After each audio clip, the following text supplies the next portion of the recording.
plugged in, right, in the box? Okay, hang on, it wasn't on. Okay. There we go. See something wiggling.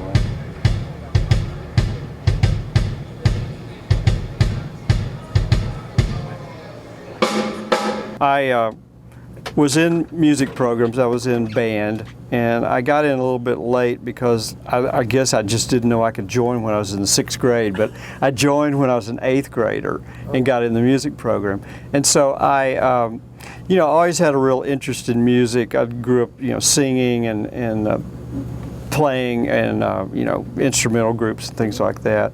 But music was something I've always been akin to. My family I grew up in a family that listened to music, and my dad sang a lot, so I was exposed to lots of music, especially from their era, which was right after World War II. So I grew up listening to your Bing Crosby's and your Nat King Coles and even earlier music. I was just something I was kind of exposed to. So anyhow, I was in 8th grade. I joined the band and learned how to play an instrument. I learned to play clarinet. That was my main instrument. I was trumpet. And and I stayed with clarinet pretty much through high school, and switched over to saxophone so I could play in the jazz band because I wanted to play in the jazz band. And I kind of learned a few other instruments, but clarinet and saxophone were the main instruments of mine. And so when I got to high school, we had a new director that came in, and he was from South Texas and had some outstanding bands for a number of years that have won the honor band process. And so he was into recording, and he had a friend of his in Corpus Christi that had that she did recording. She did school recordings. I don't even remember her name, but that was his source for buying equipment. And he bought a semi-pro Ampex recorder that had 3 heads, that you could do sound on sound with, and bought some Electro Voice 666 microphones. Those were the microphones, And we started doing recording, and there was myself and another guy in the band that were real interested in recording. So we kind of became the proteges for doing high school recordings. Right. And that's what we did pretty much. He was our director the 4 years I was in school. And so we started doing recording, and that's probably the first time that I had a chance to really work with recording. But I got to work with good machines. I mean, I didn't start off working with something that was not very good, reproducing frequency response. And we had fairly decent microphones. Right. We didn't have condenser mics, but the 666s were basic stable microphones that you could get a decent recording out of. And so, we experimented with sound on sound recordings, and sort of, you could kind of do overdub-ish type things where you recorded something and then played that back and then added something to it. And we were kind of electronic, let me watch out for this microphone, we were kind of electronic people that we liked to fiddle around and build kits. And back in the 60s when we were in high school, there was a lot of really good kits that were available for amplifiers, and you could build tuners, you could build tape recorders. I had a friend of mine in town that built a tape recorder. And, I ended up building a lot of kits like that through high school. My wife and I, before we were married, built a television set, a colored TV. Heathkit had a... And the relationship continued. Right, and I talked her dad into saying, yeah, let me build your color TV you want to buy. So we built it over the Christmas holidays, and there was a guy in our hometown that worked for the FCC. He was a tech, and so we took it over to him, and he had all the gear to really fine tune it and get it, color gun aligned and where it worked. I don't know if it ever worked if I would have used the Heathkit manual to align it. But anyhow, that was kind of my high school experience of getting into audio work, between that and building electronics.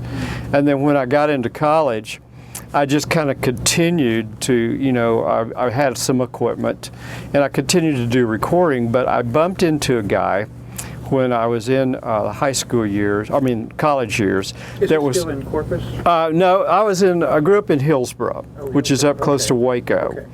And when I was in college, I went to school at Hill Junior, which was a school there in Hillsboro, and I met a guy who was doing recording, and he lived in Austin, Texas, and his name was Roy Poole.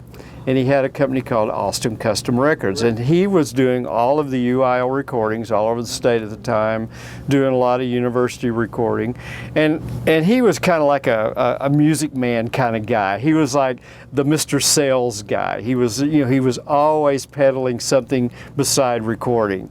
It was like he had the latest health gizmo, or he had the latest device that you could hook up to your car and get better gas mileage, or he always did something besides recording. And so he was kind of like this guy that comes into town and says, well, how about recording? And then, well, how about I can sell you these health pills, or how about maybe I'll get you involved with this device that will help your car get 20 miles a gallon instead of 10 miles a gallon. And so I met Roy, and he was always looking for young guys, to work for him for free. And so I volunteered. I actually got paid, I think, something, but that's how I really got started in recording, was through Roy Poole. And one of the reasons I probably ended up moving to Austin in the late 60s after my wife and I married was because of Roy and my experience with him. And I met three other guys, or two other guys that actually worked with Roy at the time, that became partners with me, and as well as another guy that was a childhood friend up in Hillsborough, and we came together and actually formed Reelsound about a year after we moved here. Actually, 69? Yeah, it was about 69 by the time we got started. And that's how Reelsound got started. It was actually 4 partners, and we started out with very little, and everybody was working another job. I was going to college, and the other 3 guys all had full-time jobs. Wow.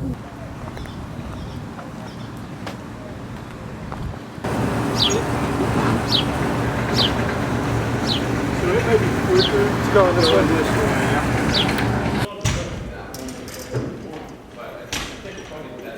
We're not going to have anything heavy on. We're going to put a mic stand that goes up and over, just where you're standing, the overhead stand.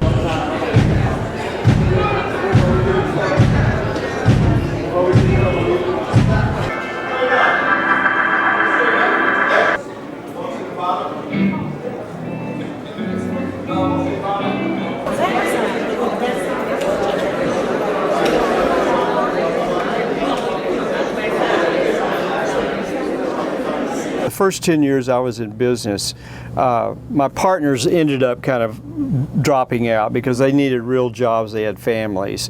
And it was just Deb and I the first 10 years, 11 years we were married, we didn't have any children, so she was working and I was trying to get Reelsound going. And that's really probably how we got the business happening. It was a lot of circumstances. But when we moved here in the 60s, I was going to school at Texas State, and I was going as a music major. That had been my major when I was at junior college, so I got a scholarship to Texas State. We moved here, and I went in the music program at Texas State, but it was in the early years, or the mid-years of Vietnam. So I was always having a hard time getting a deferred situation because I was becoming, like 21, 22 years old and still in college. So my mother-in-law, who was in Hillsborough, was on the draft board. And so she kept me abreast of how I was sitting in the standard. So she called me about 6 months before I was going to get drafted and said, you need to start figuring out what you want to do or you're going to get drafted.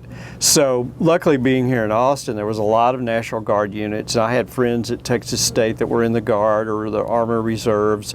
And so I started talking to them and I said, well, what would you suggest? And so I had about 5 or 6 different units that I visited and finally decided on a National Guard unit. And so that's basically about 9 months of my life during that transition was I went off and did the National Guard thing and then came back. But no audio or anything? No audio during that time period, and that's when the partners in Reelsound really dropped out. The guy who was my main friend for a number of years in Hillsborough really got to the point that he just couldn't see spending any more time, and he kind of kept the business going. We bought some equipment during that time period. with the help of my father-in-law, co-signed a note to help us. So when I got back from the military service, I was kind of in between semesters. I couldn't go back to school because it was too late to get in, and all the partners had fallen away, and we had this loan that my father-in-law had co-signed on. So it was like, well, maybe what I'll do is I'll just see what I can do with Reelsound for a year, and if I can get it where it's making some money, at least I can pay off the note, and my father-in-law will be happy with me. So What was the initial equipment?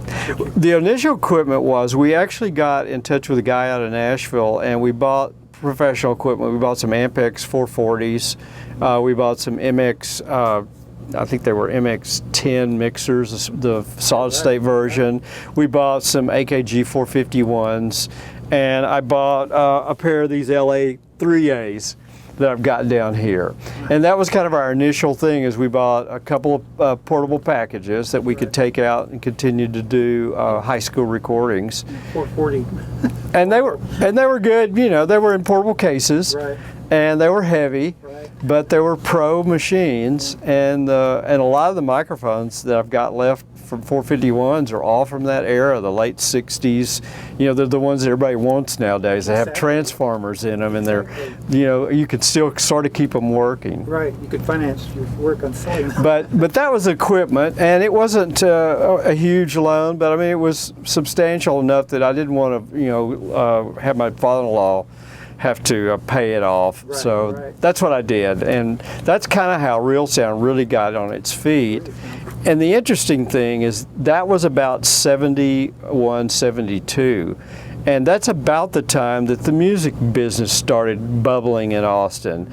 We started seeing people like Willie Nelson move to town, and Jerry Jeff Walker came in, and Michael Martin Murphy moved in, and more people. Rusty Weir came in, and Guy Clark, and we already had some people that were, doing things. Janis Joplin had already done her thing, and she was a hit, Right. and she was no longer here. But a lot of those people came in, and that was kind of when the cosmic cowboy-ish, you didn't really have a name for what was going on in Austin, but there was a lot of stuff happening.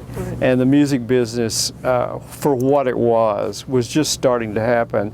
And because of that, and I was doing live work, radio stations were really the promoters of a lot of the early music that was happening in Austin, because they were trying to promote it.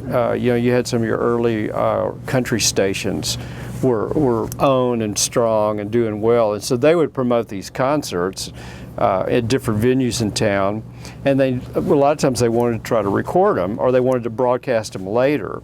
And so I got called in a lot of times, and a lot of stuff I was doing during that time period was all live 2-track.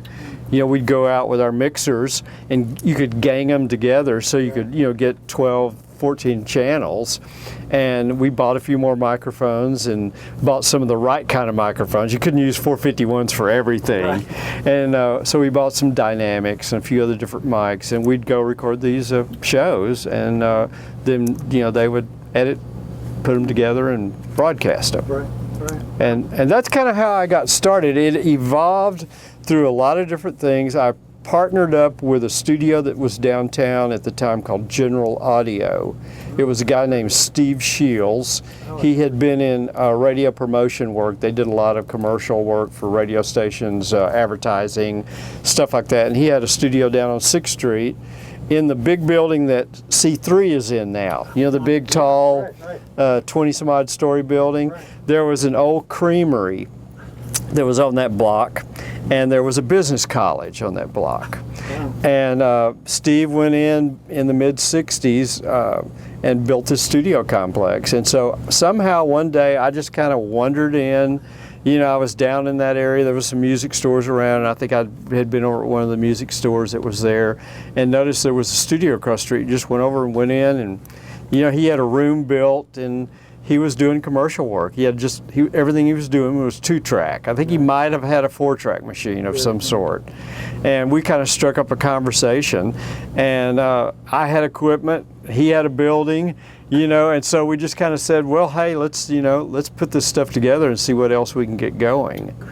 And through that connection, and with some other people who had moved to Austin about the same time, there was a sound reinforcement guy by the name of Dean Rayburn. that had a company here, and he did live sound reinforcement. So we kind of had a jack of all trade complex. You know, you could do studio, you could do live recording, you could have somebody that does sound and lights, stuff like that. And more and more equipment was added over the years. About the same time, a couple guys moved into town. Chet Himes, who is now an engineer here in town, and went off to do a lot of work in LA for a few years, but moved back, came in and became an engineer at the complex. Guy by the name of Chris Geppert, who ended up being Christopher Cross, moved to Austin and was a friend of Chet's, and bought equipment because he wanted a studio to work in, so he kind of moved into that complex. Another guy that kind of came in at the same time was Jay Podolnik, who goes by Jay Aaron. And with Jay's help and some help assistance financially, they built the second studio down there, which became Pecan Street in the late 70s, early 80s. And more people kind of congregated. You know, it was kind of a little megaplex.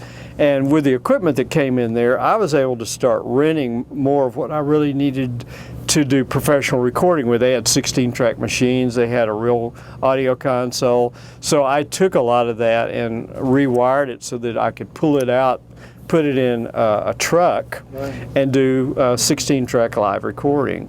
Sometime during that process, I know David House said that you'd actually loaned a bunch of stuff to Austin. Right, yeah, during that era, before we actually started building mobile vehicles, we had all this portable gear, and Austin City Limits got their pilot programs, I guess in the early 70s, like 73, 74.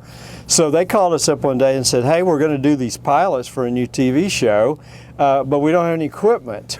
And we know you've got some, so we took all the equipment that we'd had, you know, for live stuff, took it down there in a truck, loaded it on the freight elevator, and took it up to the studio where they currently are using to do, you know, the old series.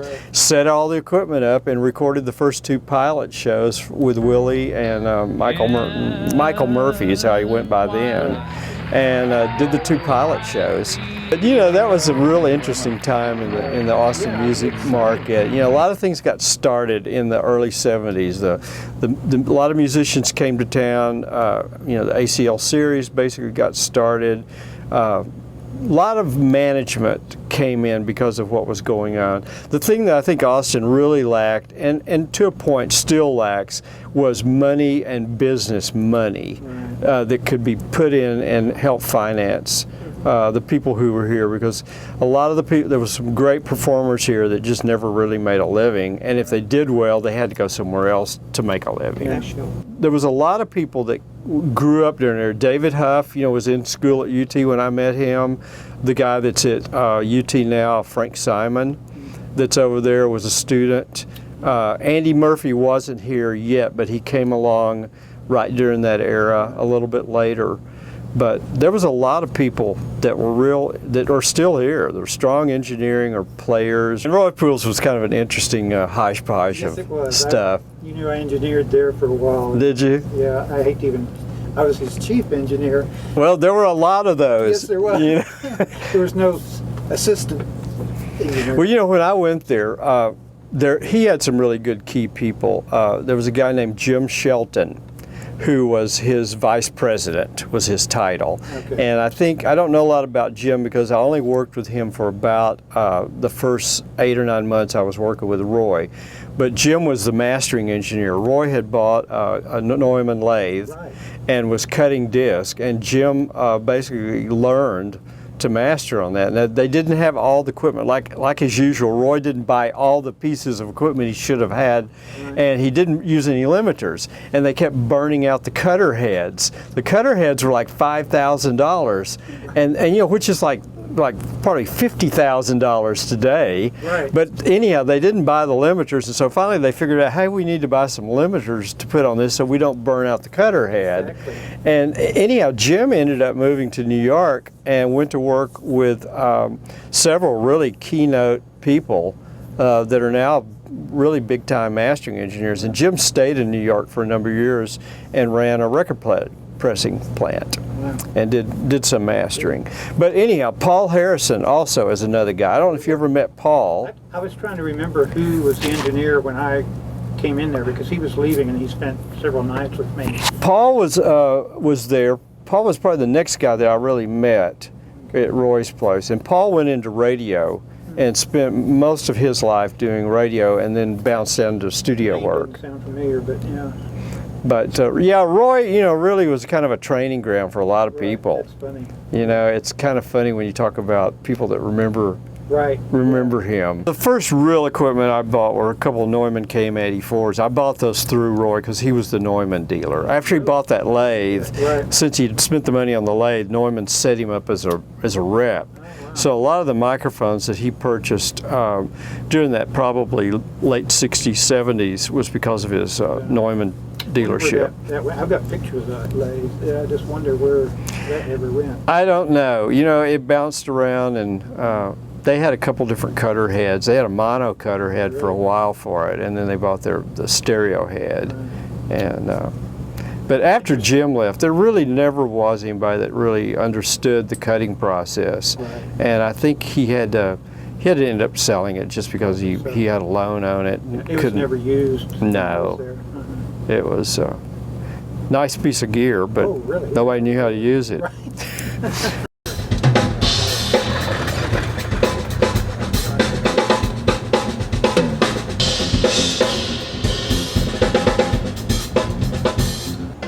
I guess tell Carl that may be as good as it's going to be. There's still one stand. The old guys. Yep, they still work. That's good. Tell you what, they've got some people with some pipes in this group. Do they? There's a couple people that are like, keep up with the 357 Magnum. Oh, good grief. I mean, just like incredible amounts of volume. Wow. So when did you finally get into an actual truck? Well, after doing the rental truck and putting the equipment in, doing that, it became a lot of work to do those jobs. It would take a day just to get all the equipment out of the studio and then get the truck ready. And we always had about 3 trucks that we rented from the same company. And over a period of time, we had all the same screw holes in the inside, because we would go in and put up insulation and do pegboard and really try to make it acoustically workable. I mean, it was a truck and it was a tin can, but I did as much as I could, and I did that for 3 years. And we weren't doing a lot of work, but I was doing enough work that I could see that I either needed to quit doing what I was doing or build a truck, because it was way too much work to do it the way I did it. Because even a one-day job would always be a 3 or 4 day adventure setting up and to get it going. And we had it set up pretty nice, and we did quite a few projects. It's interesting that one of the first projects that we worked on in the truck was a Ted Nugent, who was a big rock and roll metal artist at the time, that was platinum artist, you know, was huge in that market genre. And we recorded some shows for him in San Antonio, and they ended up on this double live Gonzo album a couple of years later that went like, you know, 10 times platinum.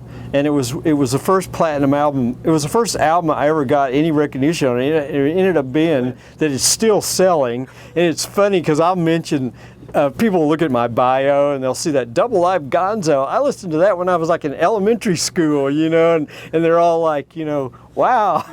But anyhow, I did that for about 3 years, and then finally I said, it's time to build something. So we started looking at vehicles. I was fortunate that Armadillo World headquarters was going strong during those years, and a lot of recording was taking place there, and it was a lot of trucks were coming in from Hollywood. So I got to see established mobile audio trucks. Few came from New York, but for the most part they were California trucks. And so every time a session like that came in, I would always go down and meet the guys, talk to them, see their truck, you know, kind of make some mental notes about what I liked, what I didn't like. And I was already doing enough recording that I had a pretty good handle on what I wanted to see in a truck. And so I started looking for vehicles, and we looked at everything. We looked at, you know, bookmobiles. I didn't want to buy anything brand new because I really didn't want to spend a lot of money, because I wasn't sure it was going to be something I wanted to hang on to. And then I started looking at road buses. And a friend of mine said one day, told me, you know, you ought to look at road buses. Those are good heavy-duty vehicles. They carried a lot of weight, you know, because of passengers.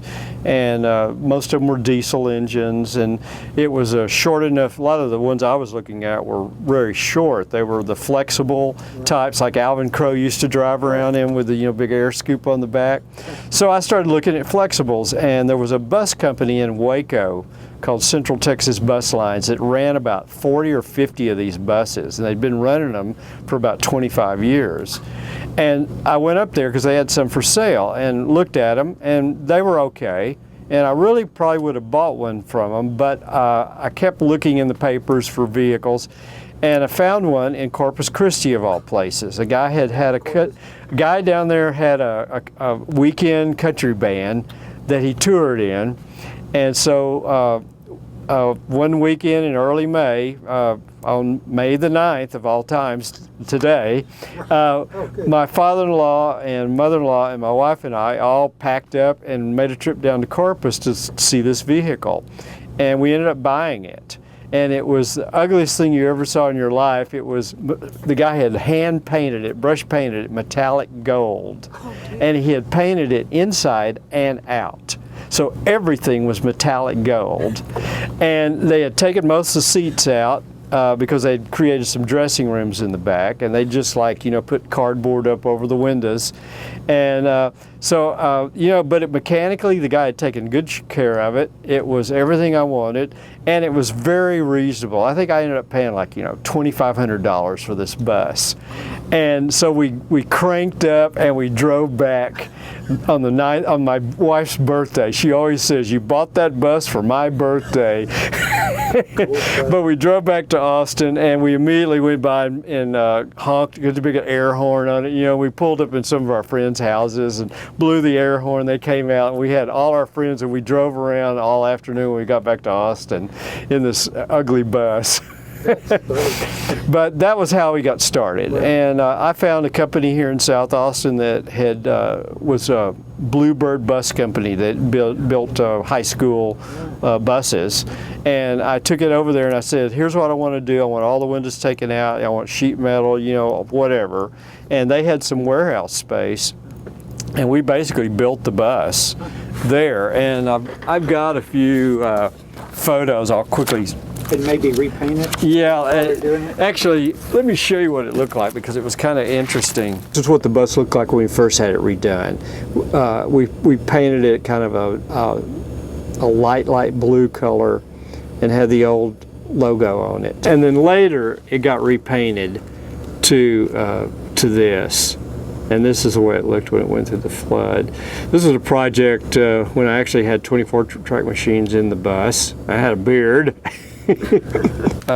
I've got the scrapbook of all our early days with the Ampex 440s, and when we used to haul around 8-track. We had an 8-track Ampex that came out of the studio. Here's an early picture of Chad Himes when he was working with us, a couple of other guys. This is an early picture of Chris Geppert when he had an afro. See, look at that. But Chris bought an MCI console, and he bought a 8-track machine. That was his first combination. So with that equipment, that's what I really started building. Here's the console, JH16, 16 input.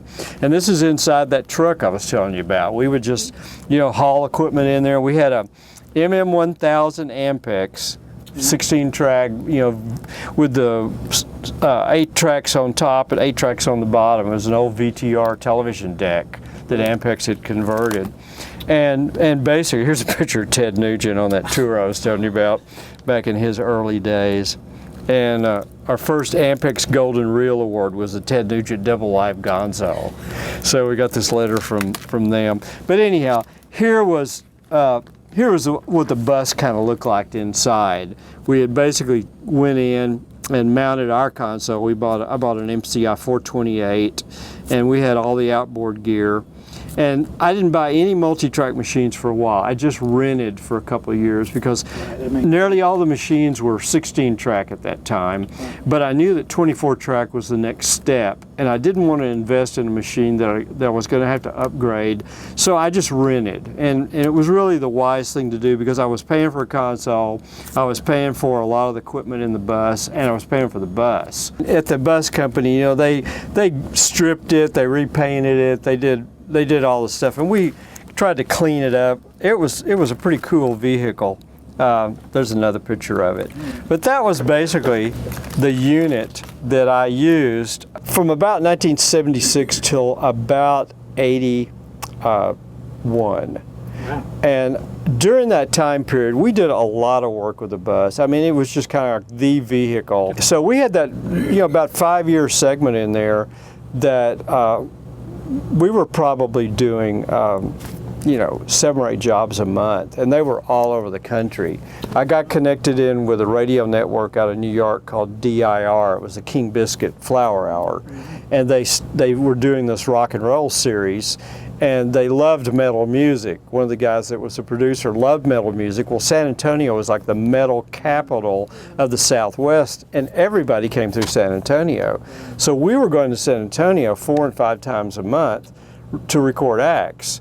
And you know, we recorded Ted Nugent. He was one of the metal acts during that time period. But all these other bands that you know would know of during that time period, they all ended up in San Antonio. So we were probably our biggest client was probably DIR for nearly 5 years. And during that time period, the bus was great, and there wasn't anything wrong with it. But I just had visions of something else. Right. I really had visions of something like this. Right. Yep, good. Okay, I think we're good. They're actually working.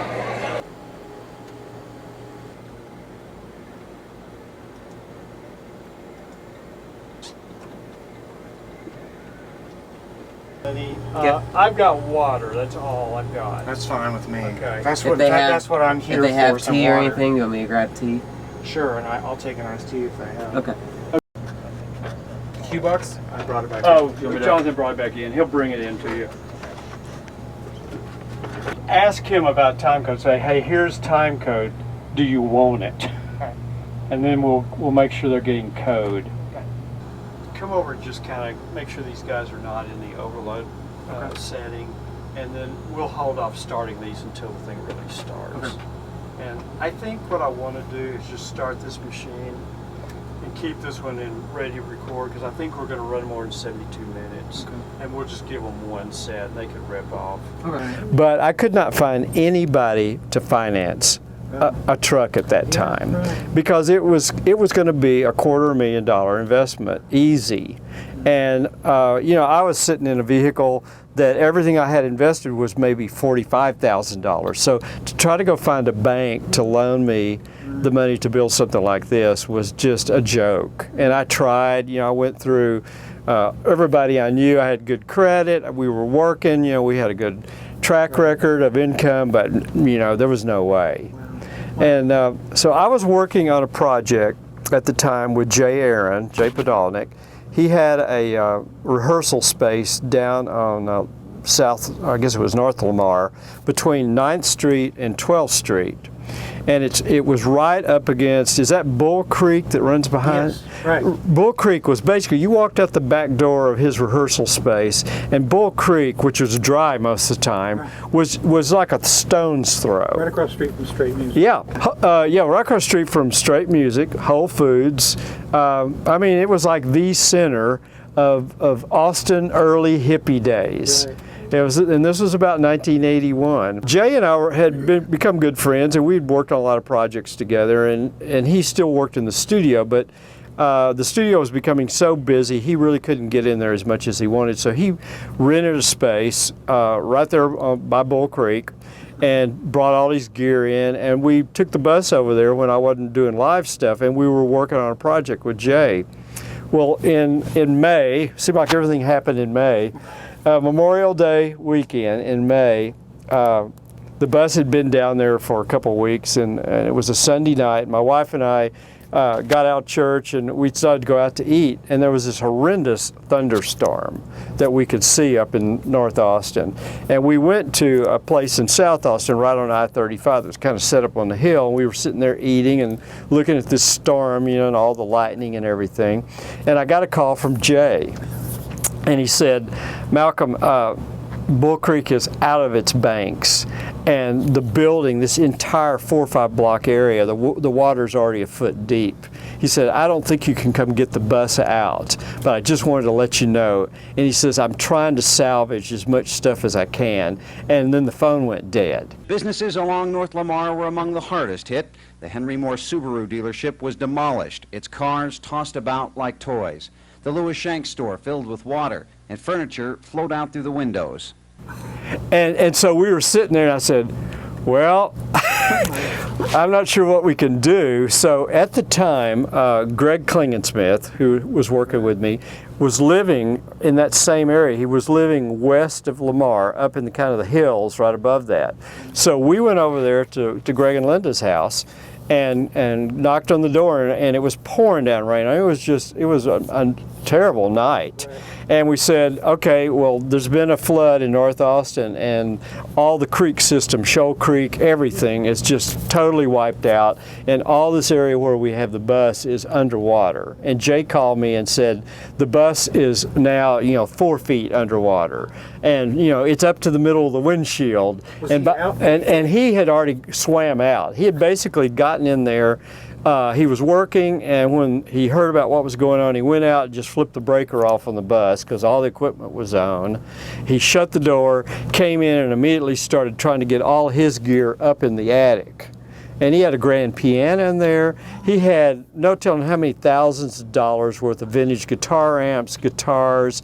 My mic chest was in there full of, no telling what all, probably $25,000, maybe more dollars worth of microphones, and all the equipment was in there. And he basically just closed the doors on the place and swam out to get to high ground.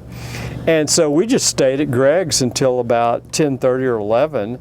I think we actually drove down before we went up to Greg's and parked on the 9th Street Bridge, and I looked down and there was like a street lamp that was still working, and I could see the bus, but it was like engulfed in floodwaters, and it was up to the middle of the windshield. So we're talking like 6 feet high water.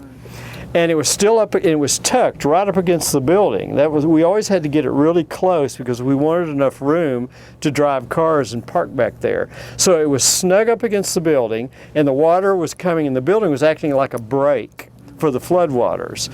And so I told them, I said, well, at least it's still there. It hasn't been swept off into the creek like everything else. So we went up to Greg's, and about 10:30, the news was saying, well, the waters are receding, and they're going to start letting people in that have property there. You need to come in with an ID and all this. So I think we walked down from Greg's because there wasn't any place to park. And the water had it completely receded, but it was just a mess. It was a flood, and you can imagine what it looked like.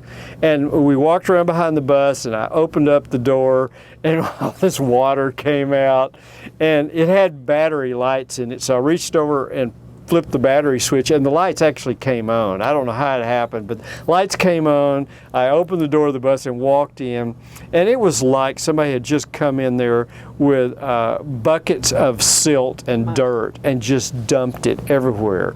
Everything was covered. 24-track machines, the console, everything from about the 6-foot level down was, totally covered in silt. It had a dropped floor in it, like an aisle, and that was full of silt.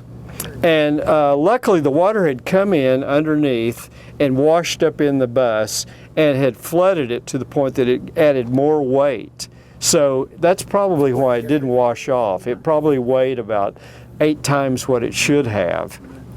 But I mean, everything, VU meters on the multi-tracks were all just, had gotten water, and they had silt in them.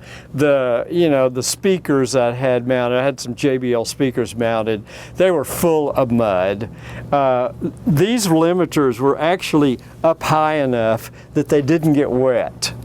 And there was a few pieces of gear that we were able to. Still use those? Yeah, I still use them. You know, they still work. So the next morning, we basically just said, okay, there's nothing we can do tonight. We slammed the door, went home, went to bed, and the next morning I got up and I called about 9 friends. I said, we're gonna go down and disassemble the bus because I was not sure I could even get it cranked.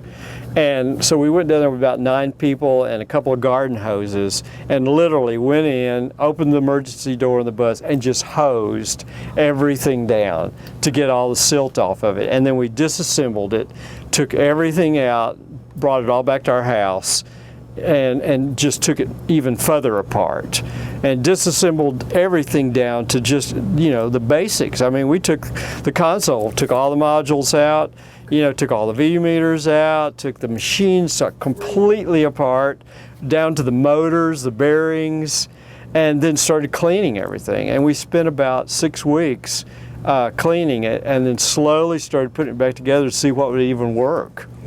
And luckily, during that time period, it was declared a disaster area. SBA came in and offered disaster loans to all the people, and that's how Whole Foods got their big bump. They would have never had the financing to do what they did. Straight Music was down there. A lot of companies got a lot of financing, and fortunately, even though I didn't have office space, I was involved and had loss, and so they came back to me, gave me a loan that paid off my old debts because they looked at all the equipment during that 6 weeks that we were reassembling. It was laying all in pieces. They saw the bus and they just said, you're never going to get anything out of that. And so they loaned me the money to pay off my bank note, and then they loaned me the money it took to build this unit. Because that's what the guys are hearing in their ears. So if you think it's going to be a problem, I can bring a stereo plug in. You're in first. No. We're gonna put it under the piano. Screen, but that'll work. You have to go to that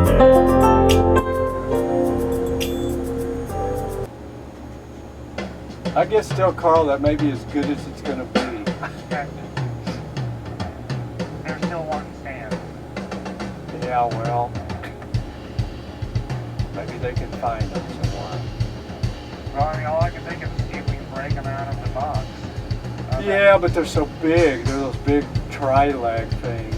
Well, that's what they're using out here, too. Okay. It took about a year and a half from the time of the flood to get this unit finished. Wow. We really got everything pretty much settled. That happened in May, and by September, I had the loan and I had the money. Wow. And so we seriously started looking at vehicles. Right. And again, it was a process. We looked at some vehicles all over the country, and I knew I wanted a trailer, but it was a matter of finding. I really thought I might be able to find something that somebody had started, and I could just pick it and kind of do what I wanted to, but I never did. Never found anything that was. So we found this trailer in Houston. We went down to Hobbs Trailers, and it was an empty box trailer with an air ride, and we got them to put a door in the side where we wanted it. And I had Pecan Street had just had Tom Hidley come in and do all the acoustical rebuilding of that studio, and I liked what they did, and I knew those guys, and so I basically went to Sierra Audio once we had financing and said, I want a truck. Here's what I got. Here's the box. Right. And this is what we got to work with. How can you help me out? And they had built a couple of trucks for the Danish radio network, and they'd built a couple of trucks in a couple of other countries. And they said, okay, here's what we did. And they were smaller trucks, so we know that you want an ISO room, and you got a little bit more room to play with. And so they basically took their design, and we just incorporated it into this.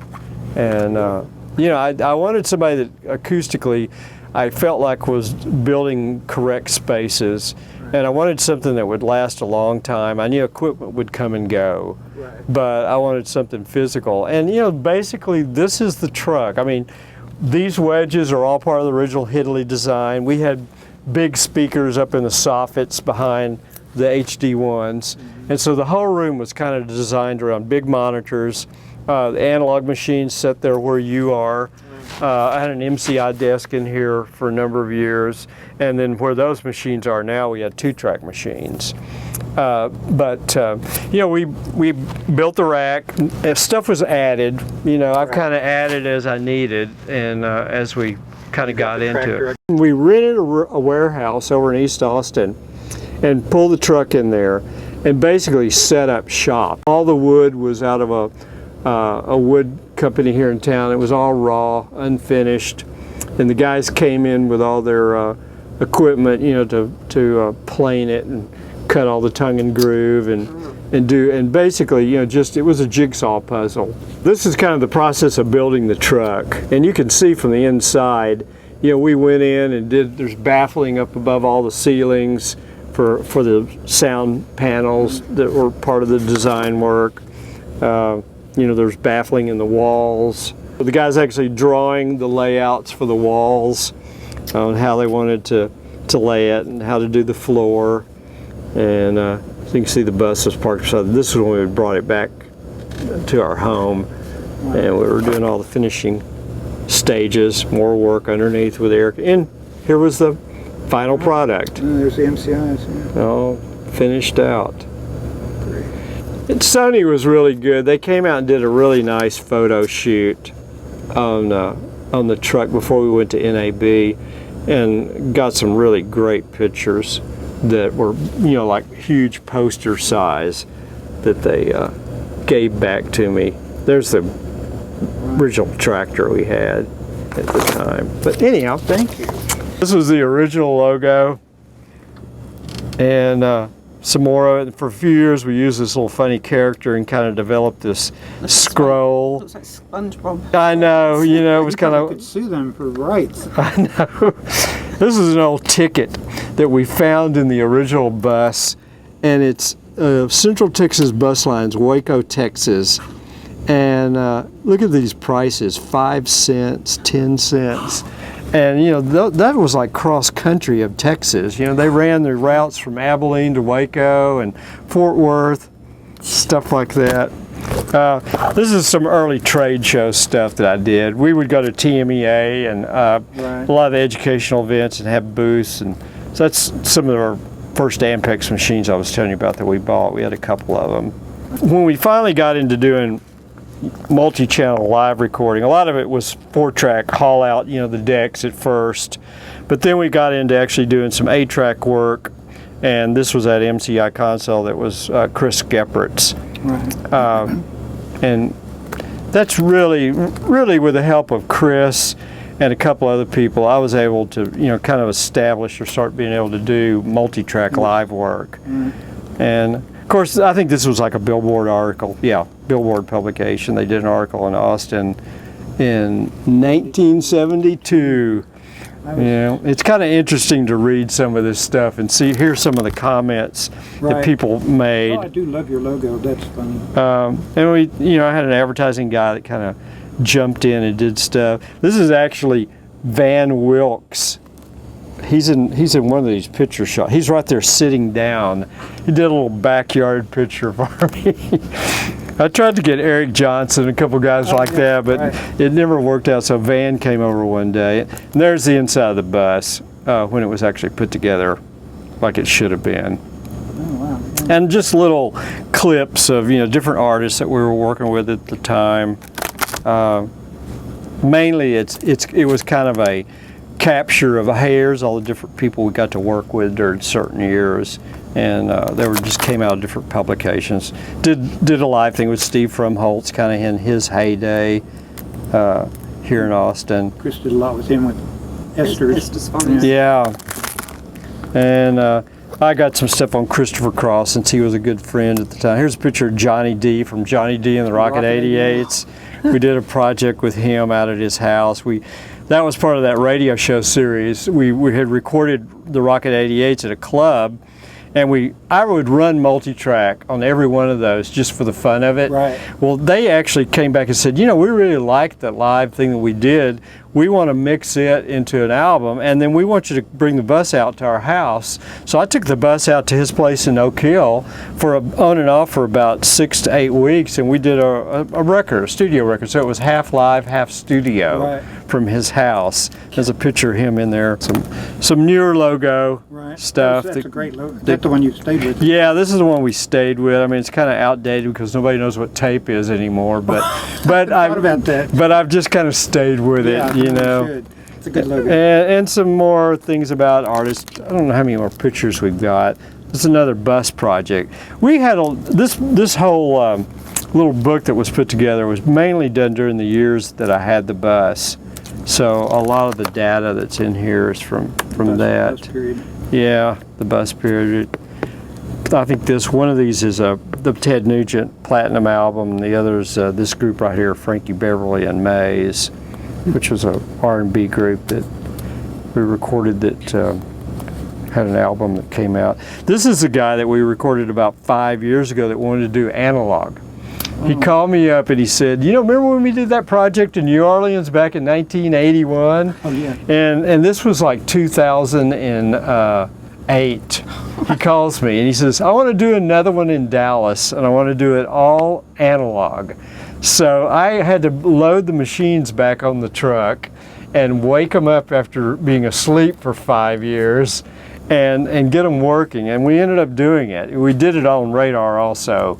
But he wanted the analog, so we did it. Is that the last thing you've done? That was the last project I did analog, and I kept them on for about 4 years. And a good friend of mine in Houston that's an engineer, has a studio down there, has been talking to me for years about selling my analog machines. He wanted to buy them. And so I called him up last November and I said, you know, I'm not using these things. I said, I'm going to sell you all of my analog gear. You know, the 2-track machine, the Dolby SRs, the 2 multi-tracks, alignment tapes, splicing blocks. You know, I mean, he came up here in a bobtail truck and we loaded him up. Wow. And he bought everything. But, you know, it was good. And you know, I could still go look at them if I want to.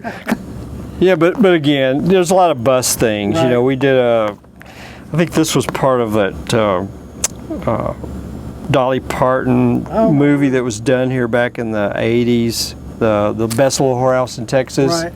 We worked on a lot of the Wasn't Philly Domino in that? Yeah, I think so. And the Hyatt Regency had just been built. This was, we all had to put tuxes on because they had a big party at the Hyatt, and we recorded that for part of the broadcast. But this was the very first job we ever did with a truck. We put this on the road in '82.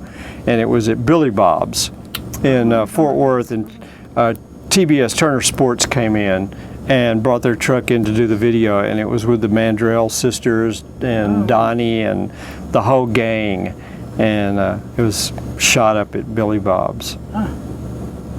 You've done some cool gigs. And then this is when the bus had moved to the Northeast. See, Reelsound relocates. So this was a lot of stuff that was being done, you know, up on the East Coast. This was one of the shots that Sony did. It's kind of a glamour shot, I call it. Right, glamour shots for real world. Right. But that's about it. You know, the rest of it's just kind of more stuff that hasn't made it into the pages of history.